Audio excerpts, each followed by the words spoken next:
Whatever the occasion, effortless elegance is right this way. Because Hilton brings you new ways to stay courtesy of the Nomad London. And it doesn't stop at award-winning dining in a space draped in velvet and illuminated by vintage chandeliers. No, this day goes beyond with unparalleled personalized service and attentive hospitality. Oh, and did we mention the Nomad London can be booked using your Hilton Honors points at Hilton.com?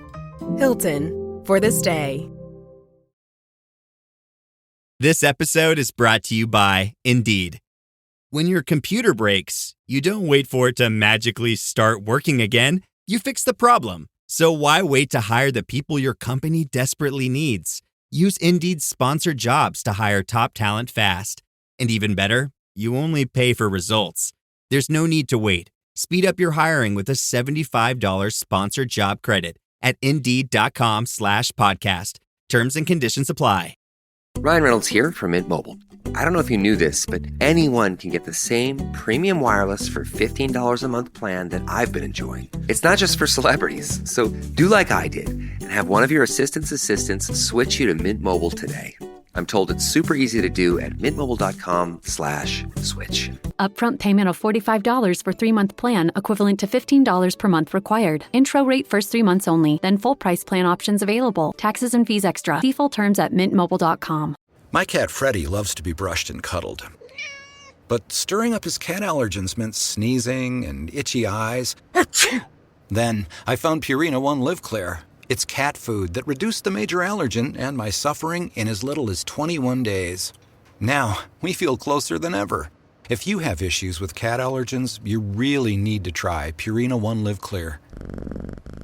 Try new Purina One Live Clear today. Purina One, a difference from day one. How many discounts does USAA Auto Insurance offer? Too many to say here. Multi-vehicle discount, safe driver discount, new vehicle discount, storage discount, legacy. How many discounts will you stack up? Visit USAA.com/auto discounts. Restrictions apply.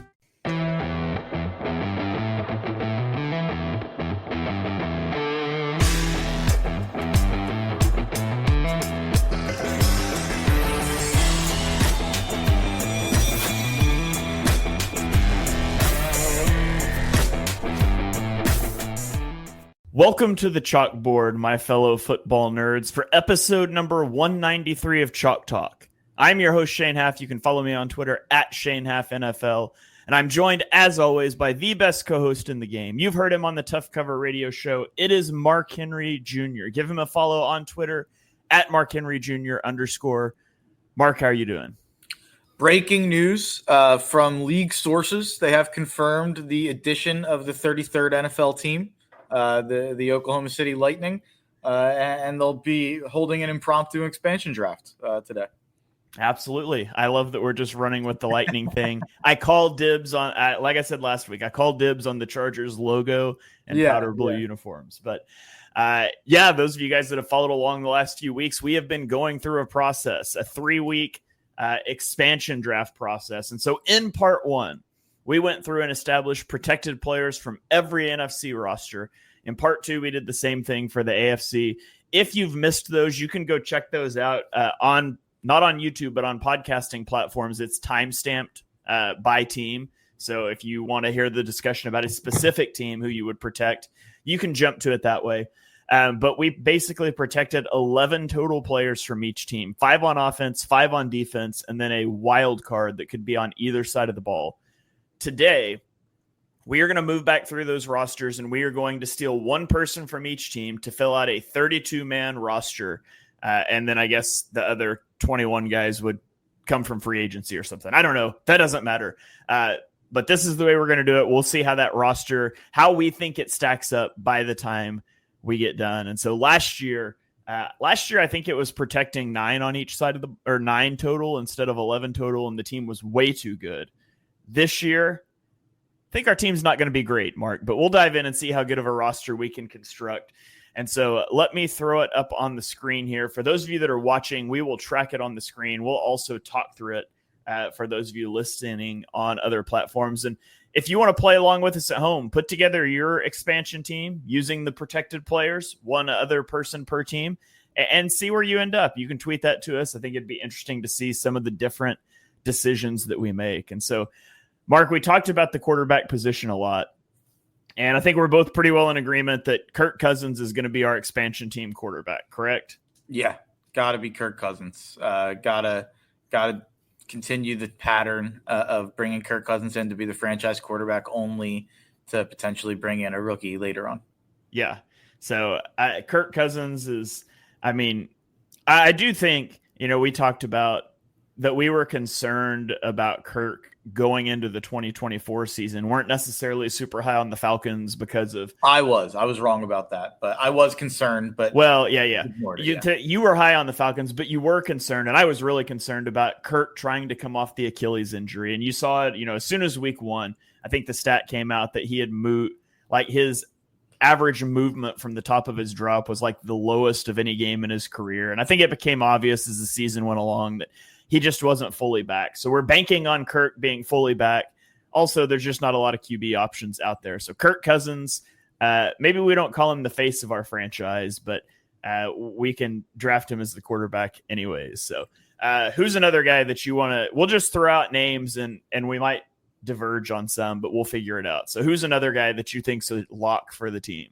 I think a name that's definitely going to be on the team is Jalen Ramsey from Miami. Yeah. He's actually only 30 years old. I thought he was more like 33, 34. Maybe that was a dumb thought, but him only being 30 years old locks him in as, probably one of the stars of our team, I think. And one of the main reasons that we didn't protect him for Miami was kind of the trade rumors that were going on with him. And that it seems like they're going to trade him for probably a day 2 pick next year before the year if they're not able to figure something out. So we thought that probably wasn't worth keeping for Miami. But yeah, he's going to be one of the best players on our team. Yeah, Jalen Ramsey is probably the face of your franchise in this scenario, or at least one of them. So, I think Ramsey is a slam dunk pick there at cornerback. He's still a really good cornerback. He's not, top guy in the league like he used to be, but he's really good. And he's a guy that, especially for the expansion team, you would expect to come in and make a big impact. Let's go to the Eagles, because I think the Eagles have a pretty obvious one too. I think you're keeping Landon Dickerson here, right? Yeah, so that's what I have. The one thing I will say is I would listen to a Jihad Campbell conversation. He's like one of, I think, 2 first-rounders that we didn't protect across the entire NFL. So I do get the value of getting like a stud that young to a team that's, not going to have first-round talent really on it, especially from this year. But Landon Dickerson's probably just too elite to make the argument. Like it's something to think about later on, potentially. Maybe if we feel really weak at linebacker or edge rusher, potentially even, and we feel like there's a ton of O-line options, maybe we revisit that. But I lean Landon Dickerson, and I think he's like probably going to be the best lineman on your team if you keep him. Yeah, I could hear the argument for Campbell as well, especially if you're an expansion team that's just, you want youth, you want guys that could be future superstars. And potential superstar linebacker versus really good interior offensive lineman. So you could get into some debate there. So I'll list Jihad Campbell down here at the bottom. And like you said, if we find ourselves too O-line heavy or too weak at linebacker, we can always circle back and change that. I will say, I think Goddard's going to be better than whoever our tight end is, but I think there's enough tight ends available that you probably just can't do the Goddard thing. Same with Blankenship. Blankenship will probably be as good as at least one of our safeties. Right. But I think the value is probably higher with an elite lineman or a first-round pick. Yeah. Well, speaking of tight ends, I'll throw out a guy that I think is the tight end. I think it's probably Hunter Henry from New England, because mostly I don't love Hunter Henry. I think he's solid, but the only other real guy I have on the roster written down is Jabril Peppers, and I think there's plenty of safeties. So I kind of had Hunter Henry pegged as the tight end. Yeah, the only other name I had for New England was Ramondre, who I'm not a big Ramondre guy, and there's also a lot of running backs we can kind of pick from. So I have Hunter Henry as well, but I had Hunter Henry as the second tight end. Okay, I think I know where you're going to go with the first tight end, and I might not agree with it. Yeah, I know. There's other names that you could bring up on Kansas City, but I do think Travis Kelce had 99 catches last year. Like I think, or 97 catches last year, 93 the year before. I just think he's going to be more valuable than Shamari Connor. And the one thing I'll say is there's a lot of young receivers that we didn't protect, kind of. So I don't think it makes sense to keep a receiver from the Chiefs. Because I think the value of Kelce over whoever, we can keep this open and not necessarily lock it in right now. But I think the value of Kelce over whatever tight end we're going to get, especially since Henry can block a little bit, is going to be bigger than the value of, like, I forget if it was Worthy or Rice that we didn't protect, but it was Rice. It was Rice. So I think that's like higher than the value of Rice over a couple of the even like second round rookie receivers that we didn't protect on teams this year. But we can leave that open. And also, not that this is necessarily what we're doing, but like if we're talking faces of the franchise and talking like building a team around someone, putting them on the media guide, like Travis Kelce's a good option for that. Yeah, he would definitely be the face of the franchise in that situation. I feel like, so I think I had written down Shamari Connor from the Chiefs, but that's an interesting discussion that we'll definitely get to. Yeah, let's leave that on the board still. Let's lock this down. Was there any other quarterbacks you were thinking of? Because I think there's a quarterback that slid very far in the draft this year who we did not protect for the Browns. And me and you both looked at Shedeur as at least a second round pick. I had him graded as a second round guy in the, I think, 28 or 29. And you, again, kind of like Jahad Campbell, not a lot of chance at like blue chip talent. Not that Shadeur's a blue chip talent necessarily. He obviously went in the 5th round, but we're higher on his talent than the NFL was, clearly. So I think you lock him in behind Kirk Cousins. And weirdly, it's actually like not a bad person for Shedeur to learn from, like in terms of the style that they play. It's not like I do think if Kirk was at all willing, I think Shedeur would learn from Kirk, but Shedeur is probably the backup quarterback, and Kirk is probably heartbroken. Yeah, I think that, and neither one of us were the biggest Shedeur guys, but he shouldn't have fallen that far, in my opinion. And the only other, you could go with like a Daniel Jones, but you've already got like a steady quarterback. I think you would want to take the shot at upside, and so the only other guy that I could really think of that fits that description is Anthony Richardson. And he just hasn't been very good through a couple years and been very injured. And so you could make the argument for Anthony Richardson as a high athleticism, high upside swing that's probably not going to work out, but that's why you have Kirk Cousins. But at the end of the day, I think there's a lot more guys on the Colts that I would like on the roster than there is for the Browns. And so with the Browns, you get into, you've got the safety duo. You got Grant Delpit, Ronnie Hickman, but I do think there's a lot of safeties. And so I do think Shedeur Sanders is probably the other quarterback for the Lightning. I'm trying to even figure out who the other options would be. It's like Jacoby Brissett, who I think was on our roster last year. Joe Milton. Yeah, you could argue Joe Milton, Tanner McKee, but I think the Eagles are too good to make that argument. But yeah, I'm struggling to find any. Like, yeah, you mentioned Richardson and Daniel Jones. Those are you could also make the argument for. Oh no, we protected Jalen Milroe for this. Oh, if Milroe was out there, I think I'd probably take Milroe. Yeah, I forgot we protected both Darnold and Milroe for the Seahawks. Even though I had Shedeur higher, but I think the upside with Milroe might be higher. And if you were just taking a swing that way, I probably would go Milroe. Yeah, there's nothing jumping out to me. I'm trying to even look at like fantasy rankings to see deep down on the list to see if there's anybody I'm not thinking of as like a steady backup. I don't think there's a lot of steady backups in the NFL anymore with the way that it works. So yeah, I think that's what it is. Yeah, if Tanner McKee was an option, I would take him over Shedeur for sure. But he's not, because you want Landon Dickerson or Jahad Campbell, and you're not in that quandary with the Browns. So we'll plug Shedeur in as the backup, and we can always change any of these as we go. So let's say Shedeur is there. What's another name that sticks out to you? I've got one. Yeah. So I think you look at the Rams, and I just think Rob Havenstein, such a good tackle. He's on the older end, but whether it's Kirk as an older guy or Shadur as a young guy that doesn't navigate pressure well at times, you do want a good offensive line. I think Rob Havenstein is a plug and play tackle for you. That's who I had. Okay. We've now reached the part of the show where I try to spell names that are hard to spell quickly. You got it. All right. So Rob Havenstein, he's right tackle, right? Yeah. I think he's right tackle. Yeah. so. Not that it matters a whole lot for this exercise, but yeah. I'll plug him in on the correct side there. A name that I think I feel like should be pretty locked in here from Washington. I felt like linebacker was going to be a position we're going to be pretty weak at, and he's on the older side. Bobby Wagner graded out as the number 3 linebacker in all the NFL last year. So I think getting a chance at like elite production, even though he's 35 years old, I think it's probably worth taking a swing to fill one of those linebacker spots. Okay.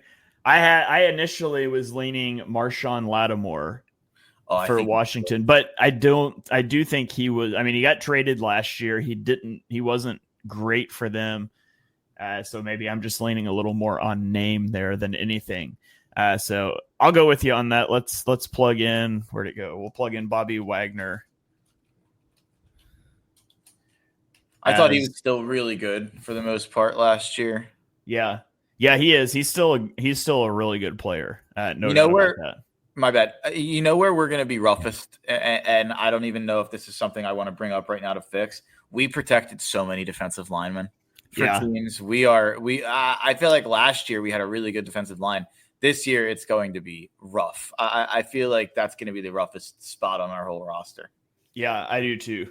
As I was doing the exercise, like there is a lot of like defensive linemen. It's like I feel okay about that guy, but there was nobody really that I was like, this is a guy that I have to have on the team.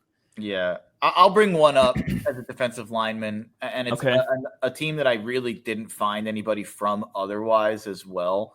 And I think it's funny because I think you were way higher on me than him in the draft last year. But we talked about him when Seattle came up, and I don't think you're high on him at this point. But Byron Murphy, he was like the 10th pick last year. I think he graded out as like a mid defensive tackle this year. Yeah. But first round talent still from last year. I think he's probably the D tackle to take a swing on. Okay. Let's plug him in for now. I was looking to see who else I had written down from the Seahawks. It's probably Kenneth Walker's probably. I had Kenneth Walker. I think there's enough running backs. And I actually kind of cheaped out on my one running back slot because I didn't have a lot of players from one team. Yeah. We can talk about that when we get into it, but I do think Byron Murphy's at least an upside swing from a first round pick last year that went pretty high. Okay, yeah, we'll plug him in there and circle back down the road. What about this is another one that I had penciled in for the Jets. I went with Joe Tippmann to be our center. I had Joe Tippmann. Okay, I didn't have anybody defensively for them, and then it came down to like Joe Tippmann or Mason Taylor, and we already have Hunter Henry, so I think Joe Tippmann is a guy that you plug in on the offensive line. Yeah, that's what I had. I like that. Our defensive line might not be very good, but I think our offensive line will be pretty good. Yeah, no, I actually felt pretty good about some of the offensive linemen I was leaving off of my list even. Yeah. I'm trying to think the next place we can go here. Go ahead. I was going to say, I've got one that there's several players I'd like to keep. So you look at Detroit. I was literally just going to say, let's talk about Detroit because there's a lot of names. That's crazy. Yeah. So I've got 3 names, and I want all 3 of them on the team. Yeah. So you've got Taylor Decker, who we left unprotected, really good offensive lineman. You've got Jamison Williams, which we have no receivers yet, but we've said this, and I'll say it here. I think there's a lot of receivers, so maybe you knock Jamison Williams down. We can already say one of them will be from the Bears. We can lock that in right now and say that. But and then DJ Reed. That's who I had. And you could also make an argument for Jack Campbell, who was a pick we mocked a lot at the time, and it was still a bad pick, but he did have a better season last year. But I don't think with Taylor Decker and DJ Reed there, you can really consider Jack Campbell. So to me, it comes down with, do you want an offensive tackle or do you want a cornerback here? And I think you got to go Reed. I kind of think the same thing, but it pains me to leave Taylor Decker off of this because I think he's a fantastic tackle. I sent a buddy of mine who's pretty good with like league wide stuff and especially on defense, my roster, and he was like, no David Montgomery. And so he was like a name I wasn't even considering when I first ran through the names kind of comparing. And yeah, you didn't say Montgomery either. And I think running back, and I also think Montgomery's a little bit of the product of the situation too. But I think DJ Reed is like a top 20 to 30 corner probably. So I think that's a pretty awesome secondary already. Yeah, we could make it an even more awesome secondary if we wanted to, because we could go to the Steelers and we could grab Darius Slay. I'm in. I also had Pittsburgh. I actually had a couple names written down. Yeah, there's a few. Pat Freiermuth is a name. I've never been a big fan, but Caleb Johnson, a rookie running back, if you wanted to go that way. But the name that I really kind of struggled with against Keanu Benton. Yeah. Let's just talk about it right now. Baltimore, Pittsburgh ended up being the two that I thought I could flip either way. Now there is Isaiah Likely, who you could use from Baltimore. I didn't use him. There is Ronnie Stanley you can use from Baltimore. I didn't use him. It came down to, for Baltimore, I had Marlon Humphrey, and either I was going to let you pick one of Travis Jones or Nnamdi Madubuike. I don't know which one's better. They both grade out pretty similarly and really well every year. Or Keanu Benton or Darius Slay. I think there's a D tackle and a corner coming from those two teams, if that makes sense. Yeah. So do you like the Travis Jones and Madubuike with Slay combo, or do you like the Keanu Benton with Marlon Humphrey combo? I kind of lean Slay and one of the Ravens D tackles. Yeah, man. I think Slay and Humphrey are like roughly similar players at this juncture, but one of them's 34 and one of them's 28. And so maybe that tips it a little bit. And then I kind of also feel like when you look at the defensive tackles like Travis Jones, Keanu Benton, I feel like are fairly similar, like quality of players too. But Benton's a couple years younger. Yeah, if you want to go Benton Humphrey, I'm down for that too. I'm down for both of those. What I will say is, maybe this is the time to say this, the only guy I had from Dallas that I had any interest in keeping was Siobhan Revel. So I think that would slot into our fourth DB slot. Unless you had a different Dallas guy you were eyeing up.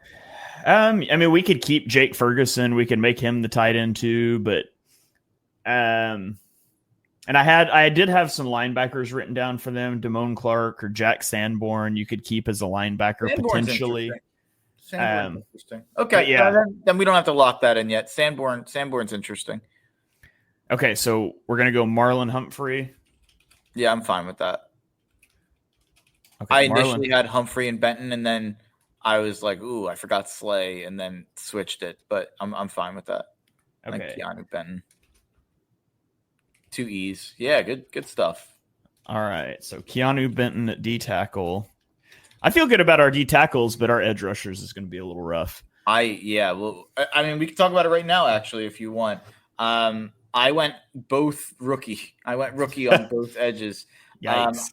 I went Landon Jackson from Buffalo. And then I also went JTT from Indy. Okay, so Landon Jackson. Let me see who I had from Buffalo and from Indy.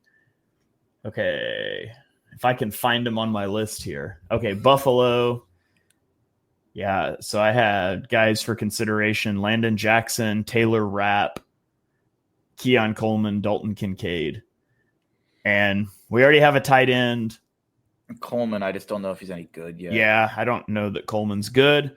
Again, we're going to plug a receiver in next. That's where we're going next. But Taylor Rapp. I'm good with Landon Jackson. Let's do Landon Jackson for sure.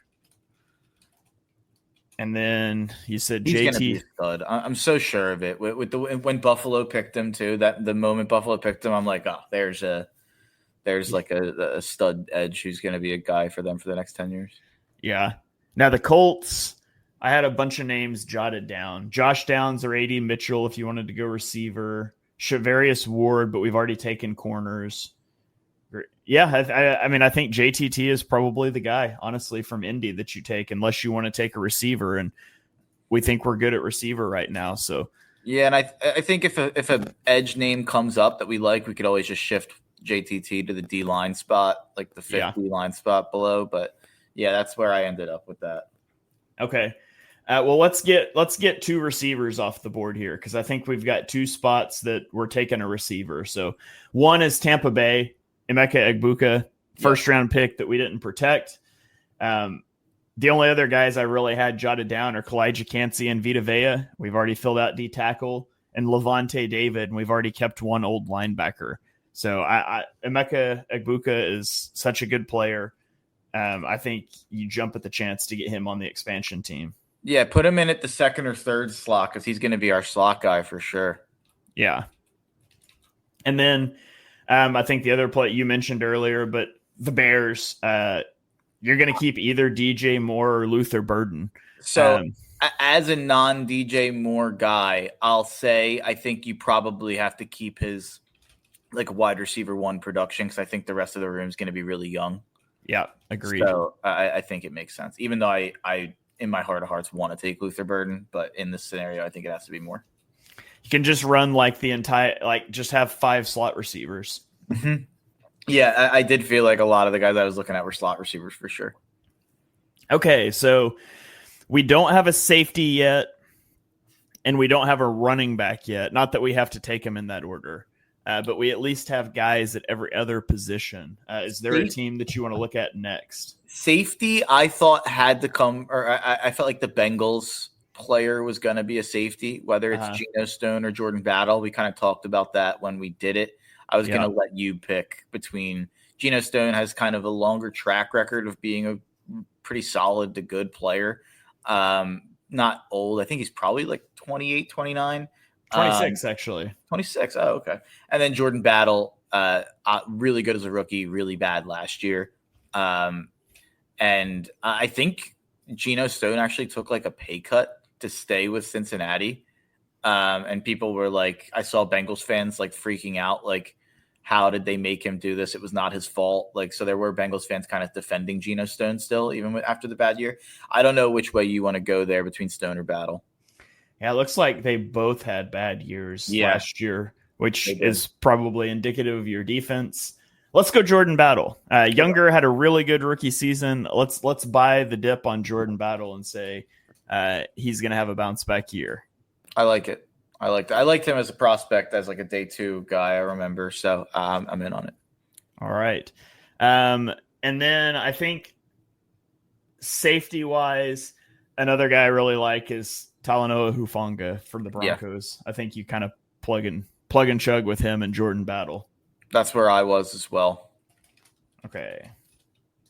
So that fills out our safety room.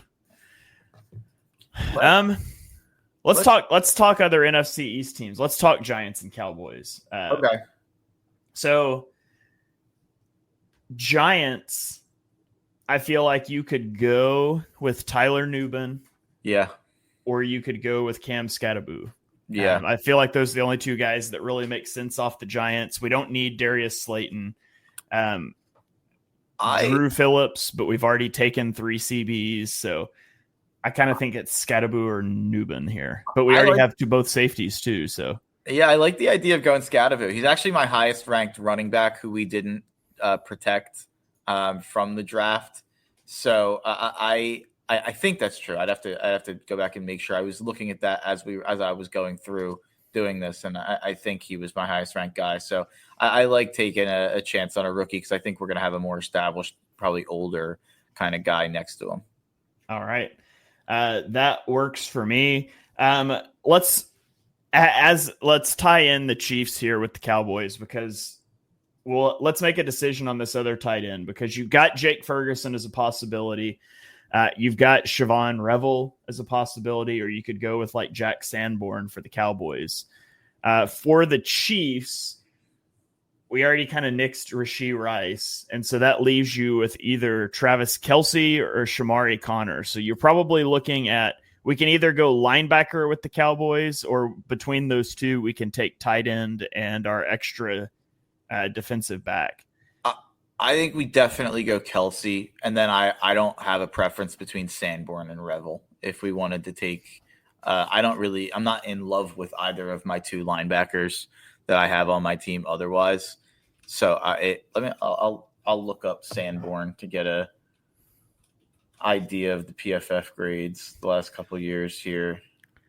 Okay, so Travis Kelce becomes our tight end 1, bumps Hunter Henry down to tight end 2.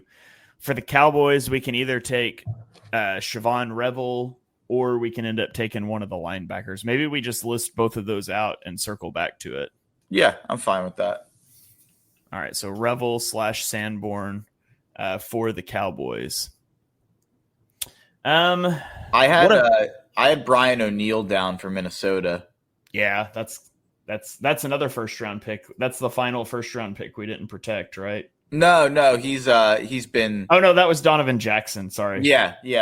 Donovan or Brian O'Neill's been like a pretty solid tackle for them the last couple of years, and he's only 29 years old, so not too old. Probably kind of in his prime there. So, all right, yeah, once we assigned Kirk and couldn't take McGarry, and then once we assigned Reed and couldn't take Decker, I feel like that's the last kind of real option. Yeah. Aaron Jones would be intriguing too, but O-line's more important. Yeah. And I think we pretty well talked about for the Packers, we were going to end up taking an offensive lineman. That's what I have as I didn't even write which one. I was actually like looking through it and trying to figure it out, and I couldn't figure out which one to do. Let's leave that for if we can't find a guard, and then if we can't, we'll put him in the 6th spot. Okay. For Carolina, this was an interesting one because we could get better guys at this position, but I couldn't really find anyone on Carolina that interested me as much. I obviously liked this guy more than most last year. I don't think he had a very good season, but Xavier Legette was the name that I went with, and I had him kind of as our 4th receiver, but I just don't know what other direction to go in with Carolina. Yeah, Chuba Hubbard's the other name that I had written down, and I know you're not a big Hubbard guy. I just think he's been solid for a team that doesn't have much else going on. But I'm cool with Xavier Legette there too. Right, Hubbard / Legette. We'll leave that. We'll leave that for a little later. So we have those options. We have a Packers O-lineman. We have the options from Dallas. Was there anyone from New Orleans that interested you? I went with Pete Werner. I think that's who I put down as well. Yeah. Right. Chris Olave would be really interesting if he could just like play 10 games in a row without getting hurt. Because I think he's a really good receiver when healthy. He's just not ever healthy. Yeah. Pete Werner's where I landed with him. Yeah, that's what I had as well. So I actually feel like now we could probably lock in. I think it's actually Werner with an E. You're right, it is the W. But we can probably lock in Landon Dickerson now. Now that we know we feel pretty good about those two linebacker spots. Arizona, I had James Conner, when Kyler has played, has been really good over the last couple of years. He actually led the league in screen yards for running backs last year. He had the most receiving yards from running backs, two straight years over 1,000 yards. He's got 38 touchdowns over the last 4 years. I think he's the best running back available. He's obviously older, but you have Scadaboo right behind him. Yeah. My heart wants to take Barrett Browning, but he had a huge drop off last year and then he got traded.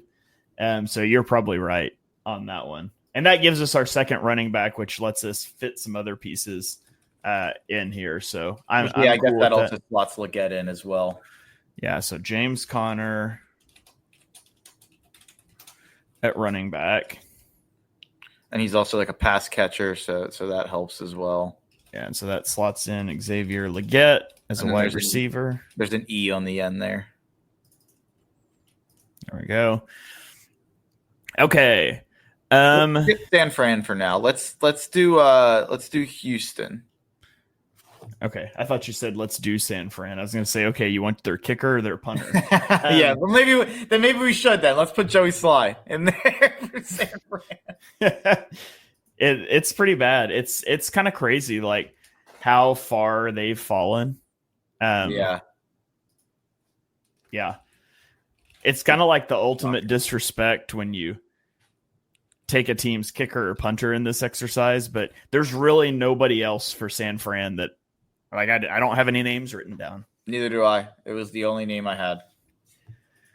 Okay, so over to Houston. I have Jaden Higgins. Tank Dell, but Tank Dell's always hurt, so. I also had Jaden Higgins. All right, so that's going to fill us up at receiver. And he's also like a real outside linebacker, a real outside receiver as well. So one less slot guy. The new McCrispy Strip is here. Dip approved by ketchup, tangy barbecue, honey mustard, Sprite, McFlurry, Big Mac sauce, double dipped in buffalo and ranch, more ranch, and creamy chili McCrispy Strip Dip. Now at McDonald's. Ba-da-ba-ba-ba. Hey, it's Bill Simmons from the Bill Simmons Podcast. The NBA playoffs are here, and Michelob Ultra is getting you closer to the game than ever with courtside seats and more. Enter now at MichelobUltra.com/courtside. Michelob Ultra Superior Access Courtside 2024 to 2025 sweepstakes. No purchase necessary. Open to U.S. residents 21 or older. Ends on July 1st, 2025. Multiple entry periods. Visit MichelobUltra.com/superior access/courtside for free entry deadlines, and official rules. Message and data rates may apply. Void where prohibited. This episode is brought to you by PetSmart.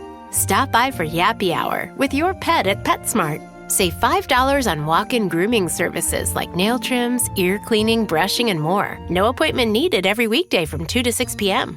And while you're there, Yappy Hour includes exclusive in-store deals like 25% off pet toys. Visit services.petsmart.com/grooming to learn more.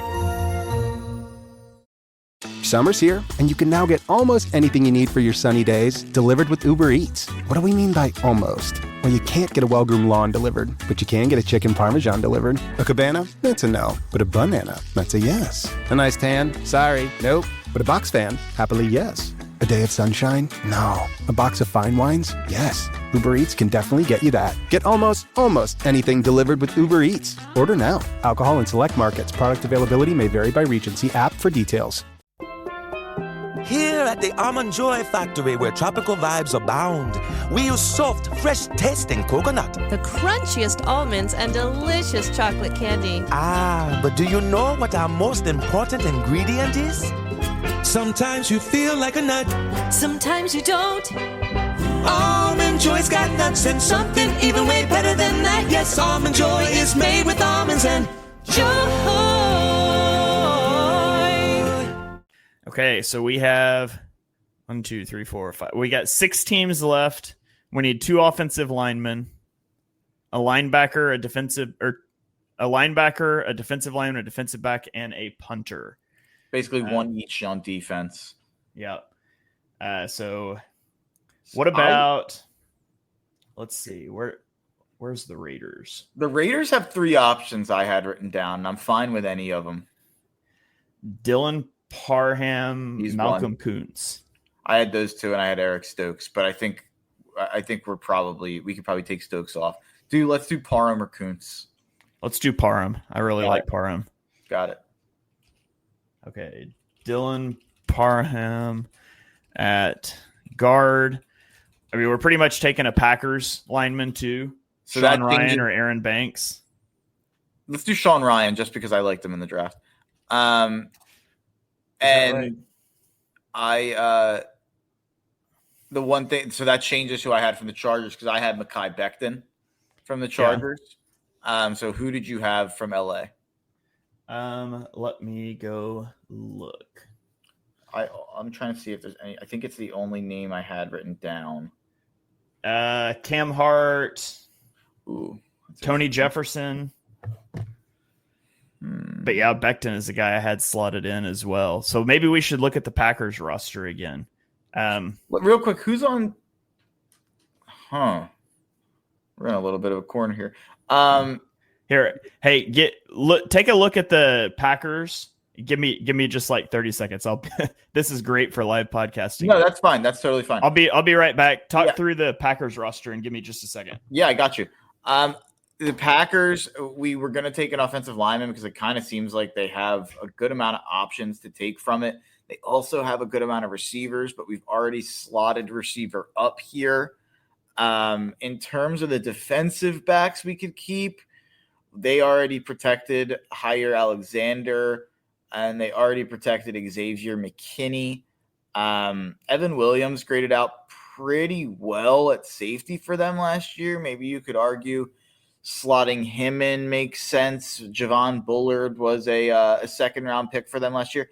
Didn't have a great year, but he was a second-round pick.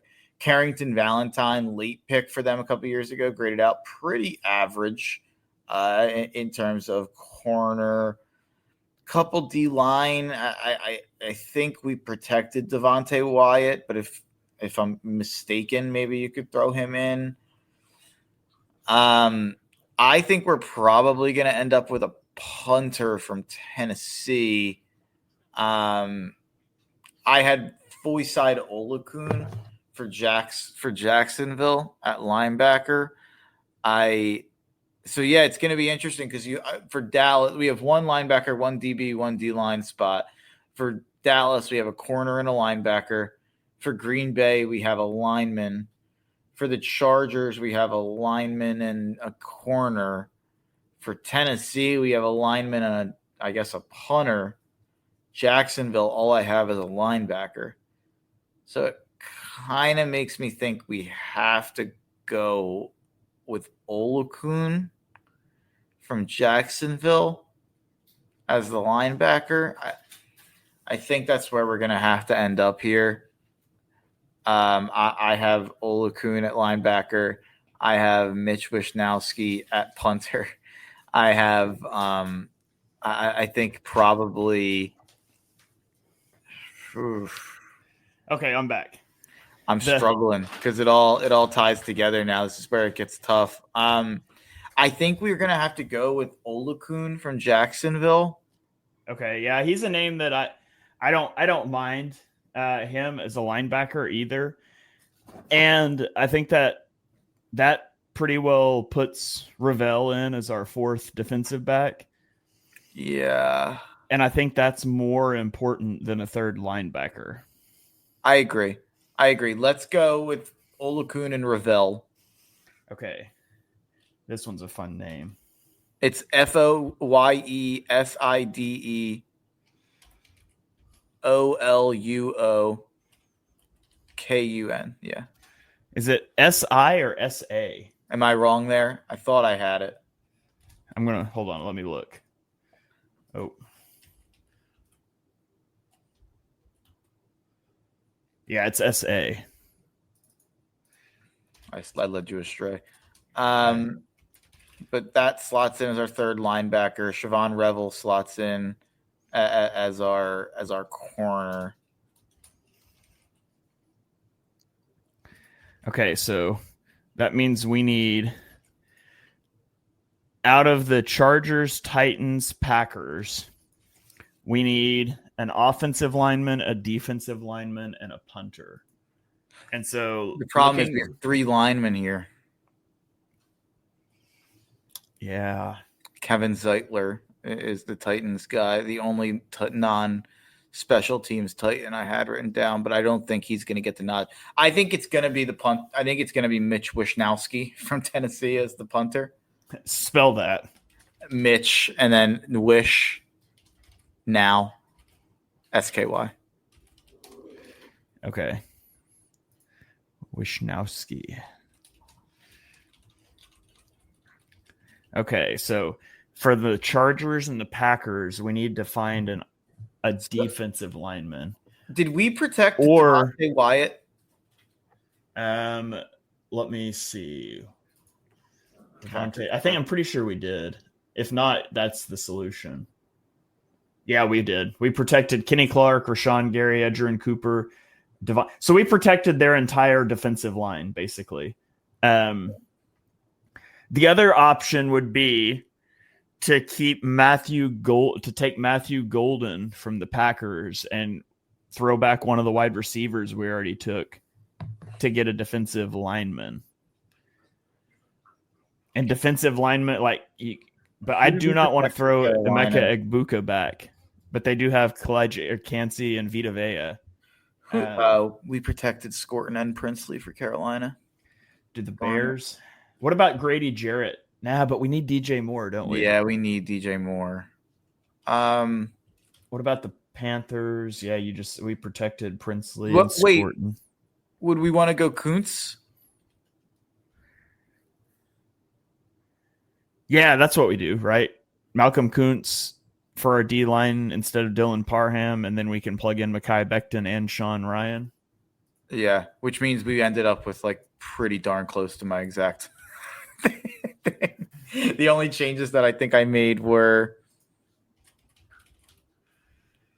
there was a change somewhere. I can't figure it out now. So Malcolm Kuntz. Oops, I accidentally capitalized the A. We'll shift him over to D-line, and then Sean Ryan as the extra guy. Yeah. O-line, and then Mekhi Becton. We reunite Mekhi Becton and Landon Dickerson on the inside there. Yeah, there we go. That's a better team. That's a pretty good team. Yeah, that's not bad. So here, I'll run through it. So at quarterback, our quarterback room is Kirk Cousins and Shadur Sanders. I like that you've got the vet that's seen a lot and the rookie. Running back Cam Scatabo and James Conner. Wide receivers DJ Moore, Emeka Egbuka, Xavier Leggett, and Jaden Higgins. And I do like that you have the vet number one type guy. I mean, he's not like a 1A type guy, but he's a viable number one. Jaden Higgins is also a potential boundary guy. Egbuka, I think, will be really good in the slot. So I like the weapons there. Travis Kelce and Hunter Henry. I mean, you're not going to have Kelce for long, but he's the face of the franchise, savvy against zone, that sort of thing. And there's some physical limitations, but brings some leadership, some veteran presence to the offense.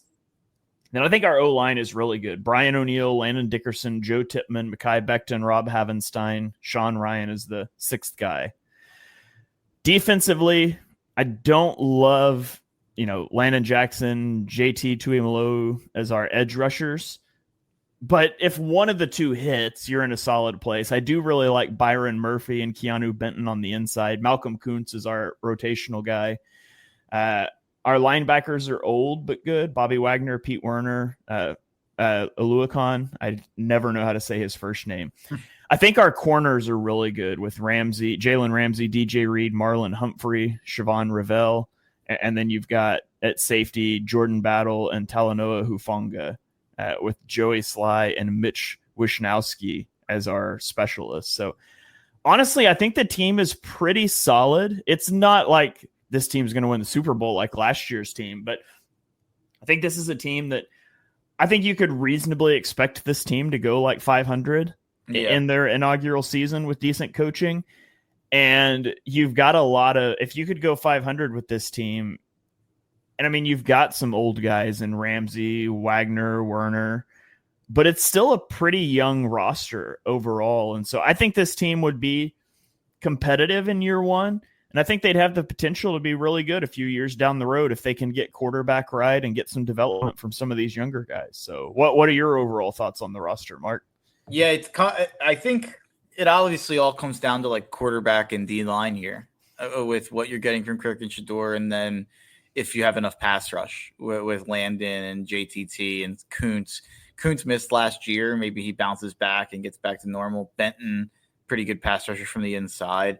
But yeah, I mean, I think you feel great about linebacker, secondary, weapons, and O-line. I think all of those areas you feel pretty good. Who's our head coach? Joe Brady, Todd Monken. I'm trying to think coordinators that I like. Brady and Monken are the first two that come to mind. Yeah, Monken probably. Let's see. I like that. Yeah, Monken's a good one. I have those lists that I usually make on somewhere here with all the Liam Cohen got hired. Brian Flores, if you want to go full chaos. Yeah, that's chaos true. mode on defense. And also like make your quarterback hate himself mode. Yeah. Yeah, I think it's Joe Brady or Monken. Yeah. Todd Monken, head coach of the Oklahoma City Lightning. I like it. So, all right. Well, there you guys go. Always a fun exercise for us to do. I hope you guys enjoy playing along with it as well. Let us know your opinion on some of the ones we debated here, or if you would go in an entirely different direction with the team. I would certainly be interested to hear what your guys' thoughts are. But I always enjoy this show a lot. It's just a fun way to go talk about rosters and the strengths of teams. And it really is eye-opening for some teams like Dallas and San Fran, for example, that it's like, man, there's not really people that I want to take off of these rosters. And then on some others, it's funny. There's some teams that aren't that good that it's like, man, there's guys that I had to leave exposed that I really like. And it's just an interesting way to think about the teams for sure. I definitely always walk out of this exercise, and I actually talked about this on radio on Saturday. I talked about how we were doing this and how I had a couple teams that I walked out higher and lower on. You mentioned two of them there with Dallas and San Fran that you definitely walk out lower on. Another one that I walked out lower on, and maybe this is like dumb because they were the number one pick last year, but I walked out being like, man, if Cam Ward succeeds this year, then that guy's special because I don't think Tennessee's got a lot going on there. I didn't really think Brian Callahan in year one gave me a lot to be like, oh, I trust him to get it right with Cam Ward. I think there's a chance that looks like a train wreck this year. And I'm not a Cam Ward guy, but I don't even know if it'll be his fault if that's the case. And then a couple teams that I walked out feeling positive about, I think were the Jets. We going through that, especially on offense. You have Fields and Breece Hall and Garrett Wilson as exciting options to on the ground and in the air. And then you have legitimately 3 to 4 really good offensive linemen and hopefully Membu. And then you have Vera Tucker, you have Tippmann, you have the tackle I'm forgetting from last year, Fashanu.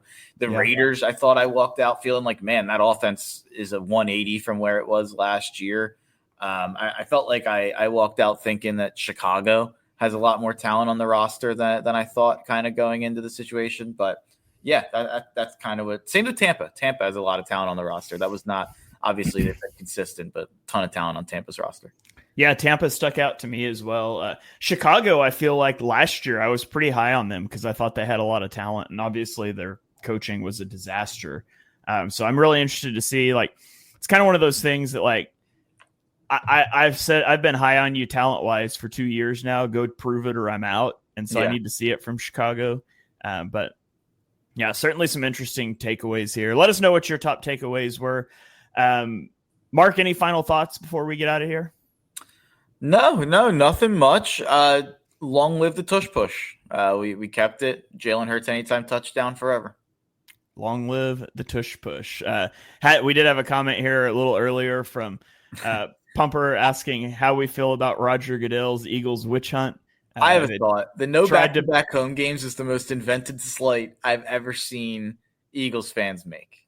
We have 8 home games compared to 9 road games. It's how it works. Like, it's just it alternates year to year, which, by the way, it didn't end up mattering. That's why I was so upset last year when we played one of our home games in Brazil because the rest of the NFC was getting 9 games. Guess what? We won the Super Bowl with 1 less game than the rest of the NFC at home, but who cares?